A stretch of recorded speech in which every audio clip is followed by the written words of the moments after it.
Daily. Taste the Daily.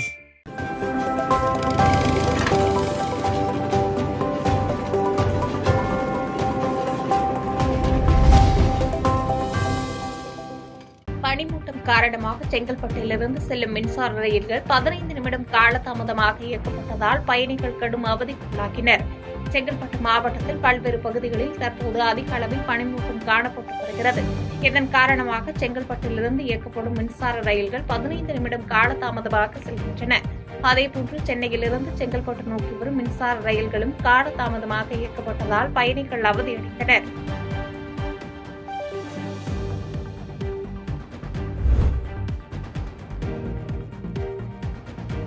இயக்கம் ஒன்றாக இருக்க வேண்டும் என்று நினைத்தவன் நான் என அதிமுக பொதுக்கூட்டத்தில் முன்னாள் அமைச்சர் செங்கோட்டையன் பேசியுள்ளார்.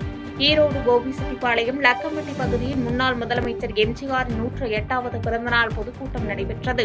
இந்த பொதுக்கூட்டத்தில் முன்னாள் அமைச்சர் செங்கோட்டையன் மற்றும் பவானிசாகர் சட்டமன்ற உறுப்பினர் பன்னாரி ஆகியோர் கலந்து கொண்டனர். பின்னர் பொதுக்கூட்டத்தில் பேசிய முன்னாள் அமைச்சர் செங்கோட்டையன், இயக்கம் ஒன்றாக இருக்க வேண்டும் என்று நினைத்தவன் நான், என்னை சோதிக்காதீர்கள், அதுதான் தனது வேண்டுகோள் என செய்தியாளர்கள் வதந்திக்கு முற்றுப்புள்ளி வைத்து பேசினார்.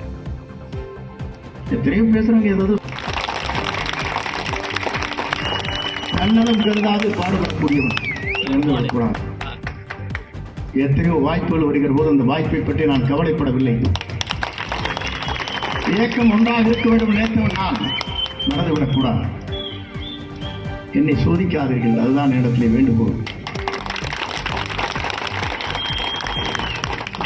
இதையெல்லாம் நான் சொல்வதற்கு காரணம், இங்கே இருக்கிற உங்களை போன்றவர் தெரிந்து கொள்ள வேண்டும்.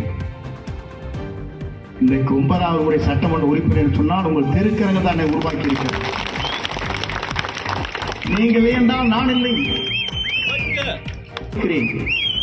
தெளிந்த சிந்தனையோடு இருக்கிறேன்.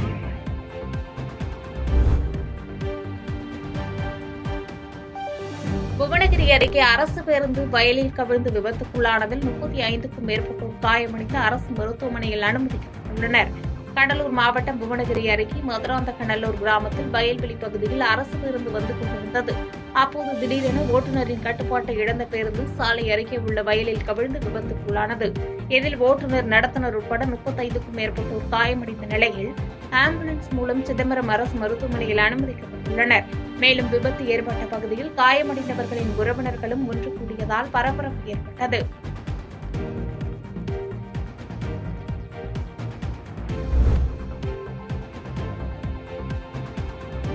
எடப்பாடி மற்றும் அதன் சுற்றுவட்டார பகுதிகளில் கடும் பனிமூட்டம் நிலவியதால் வாகன ஓட்டிகள் முகப்பு விளக்கை எரியவிட்டவாறு பயணித்தனர். சேலம் மாவட்டம் எடப்பாடி மற்றும் அதன் சுற்றுவட்டார பகுதிகளில் இன்று காலை 7 மணிக்கு மேலாக பெரும் மூடுபனி மூட்டத்தால் சாலைகள் முற்றிலும் மறைந்து காணப்பட்டது. மேலும் அந்த வழியாக வரும் வாகனங்கள் 100 மீட்டர் இடைவெளி தூரத்தில் தெரியாததால் முகப்பு விளக்கை எரியவிட்டவாறே சென்றனர். இதனால் மக்களின் இயல்பு வாழ்க்கை பெரிதும் பாதிக்கப்பட்டது.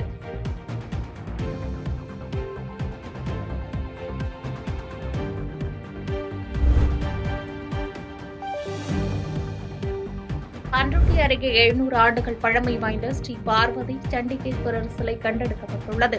கடலூர் மாவட்டம் பண்ருட்டி திருவதிகையில் மிக பழமையான அருள்மிகு குணவரேஸ்வரர் கோவில் அமைந்துள்ளது. இக்கோவில் திருப்பணிக்காக சுற்றுப்புற மதில் சுவர் கட்டுவதற்காக பள்ளம் தோண்டும் பணி நடைபெற்றுக் கொண்டிருந்தது.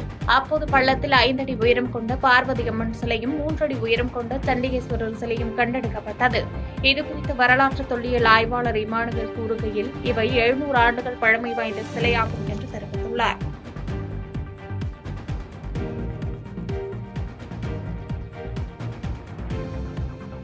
பாதகம் செய்பவரை கண்டால் நாம் பயம் கொள்ளலாகாது பாப்பா. மோதி மிதித்துவிடு பாப்பா, அவர் முகத்தில் உமிழ்ந்துவிடு பாப்பா. அண்மை செய்திகளை உடனுக்குடன் தெரிந்து கொள்ள இணைந்திருங்கள் எம் நாடு தொலைக்காட்சியுடன்.